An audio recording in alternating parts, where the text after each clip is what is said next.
అందరికీ வணக்கம் ஃப்ரெண்ட்ஸ். யூடியூப்பில் கொத்ததுగా ஒரு அப்டேட் வந்திருக்கு.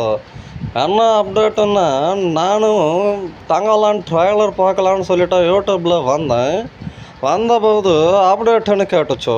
சரி, ப்ளே ஸ்டோரில் போய் அப்டேட் கொடுத்துட்டு எந்த வீடியோவை ப்ளே பண்ணி பார்க்குறேன். ஸோ వీడియోவை ப்ளே பண்ணிட்டு ఒక యాడ్ వచ్చింది. యాడ్కి తర్వాత నేను ఇంత మరి வெளியே வந்தபண்டு பார்த்தா ஸ்க்ரீனு டிஸ்பிளே மேலே அங்கிட்டும் இங்கிட்டும் ஃப்ளோட்டிங் ஆகுதுங்க. இதில் நம்மளுக்கு 3 ஆப்ஷன்ஸ் கொடுத்துருக்காங்க. வீடியோ ப்ளே பண்ணிக்கலாம், அதுக்கப்புறம் ஃபாஸ்ட் ஃபார்வர்ட், பேக் ஃபார்வர்ட் பண்ணிக்கலாம். இந்த ஃப்ளோட்டிங் ஸ்க்ரீனை நம்மளோட மொபைல் 4 கார்னரில் மூவ் பண்ணிக்க முடியுது. எந்த அப்டேட்டு உங்கள் யூடியூப்லுக்கு வந்திருக்கா இல்லையான்னு செக் பண்ணிவிட்டு